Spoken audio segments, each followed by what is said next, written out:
Well, my colleague Dasha Burns is in Philadelphia, perhaps the most important county to Democratic hopes of holding the Senate. Dasha.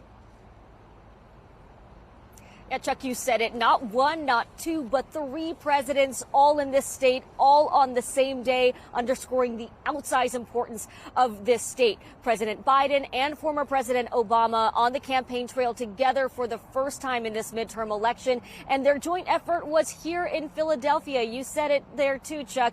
This city and its surrounding suburbs, the turnout here could make or break it for Democrats. And the suburban voters we've been talking to in this area, Chuck, consistently list inflation and crime as their top issues. And Oz has tried to make a play for those voters, focusing on that issue of public safety and trying to paint himself as a moderate candidate, which is a pivot from his MAGA approach in the primary that won him the endorsement of former President Donald Trump. And the question is, will that rally he had with Trump last night, will that help or hurt him, especially in his effort to win over these purple suburbs? It's going to matter because every single vote won this weekend will be critical in a race that's become a dead heat in the home stretch here, Chuck. No doubt if Oz comes up short, that attendance with Mastriano and Trump, that rally is going to get questioned. All right, let's go across the country. Let's go to the state of Arizona. That is where Phoenix's Maricopa County 2 years ago broke a 72-year streak of voting Republican for president when Biden won that key county 2 years ago. Now, Arizona is the center of election denialism and the cycle's biggest test of Donald Trump. After Arizona Republicans picked Trump-like nominees up and down the ticket from governor to Senate to Secretary of State, Vaughn Hillyard is on the ground for us in Phoenix. Vaughn, how is get out the vote, which going in Arizona with, weeks for counting?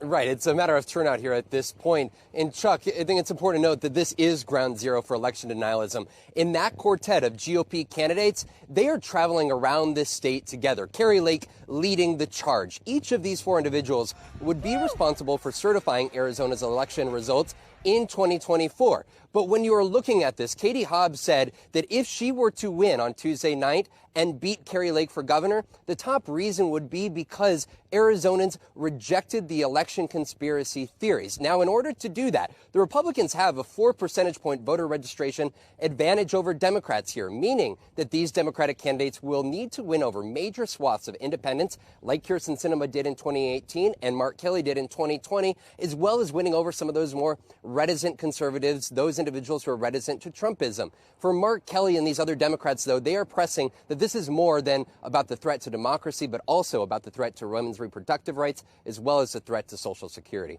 Chuck? All right. Vaughn Hillyard on the ground for us in Phoenix. Vaughn, thank you. Now let's go just northwest of Arizona to the state of Nevada. When the country gets the cold economically, Nevada usually gets the flu. And it's in Nevada where Democrats are fighting to hold on to office up and down the ballot. Governor Steve Sisolak, Senator Catherine Cortez Masto, and all three House Democratic incumbents are in some tough re-election challenges. My colleague Jacob Soboroff is in Las Vegas.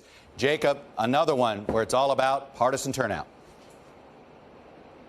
Partisan turnout, and also, you know, if Arizona is ground zero for election denialism, Nevada is certainly one of the epicenters, Chuck, and the stakes could not be higher on that front as well. I was here almost exactly 2 years ago and watched with my own eyes as Senator Masto's opponent, Adam Laxalt, held that press conference the day after the election with all those Trump surrogates alleging thousands of illegal ballots here in Las Vegas and in the state of Nevada. Ultimately, that turned out to be completely untrue. But even with President Biden speaking out last week saying democracy itself could be on the line as we crisscross neighborhoods here in Las Vegas over the weekend with that powerful culinary workers union. The issue we continue to hear over and over again was unaffordability in Las Vegas. Nevada, of course, is a state with one of the worst unemployment rates and the highest inflation rate in the nation.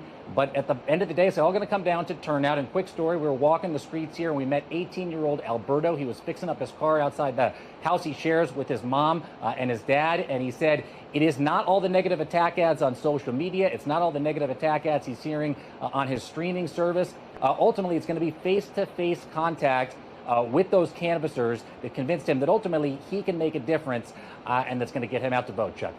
Well, those are the most important undecided voters, those that are undecided about voting. Jacob, thank you. And finally, let's go to the state that could keep us wondering about Senate control for a month. Good old Georgia. That's where we also find Governor Brian Kemp's reelection as a test of whether the Republicans can split from Donald Trump in a reddish state and win. And he may win big. And if Kemp has coattails, can he pull Senate nominee Herschel Walker over the finish line? The early vote in Georgia is shattering records. Blayne Alexander is in Atlanta and has been tracking these races really since January 5th, 2021, when these Senate races were first decided. Blayne, what do you got?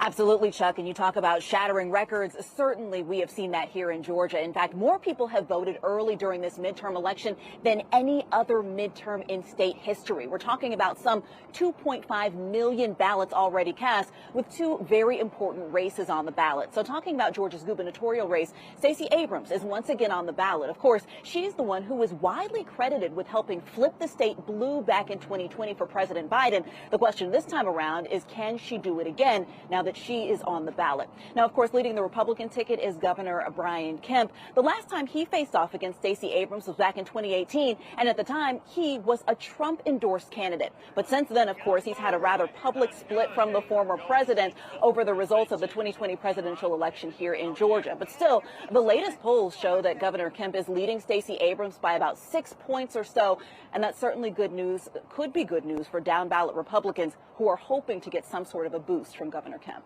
Chuck. Well, we can see that everybody's in daylight. Get ready. Drink your coffee, guys. Dasha, Vaughn, Jacob, and Blayne. It's going to be a long, long week. Thanks for watching our YouTube channel. Follow today's top stories and breaking news by downloading the NBC News app.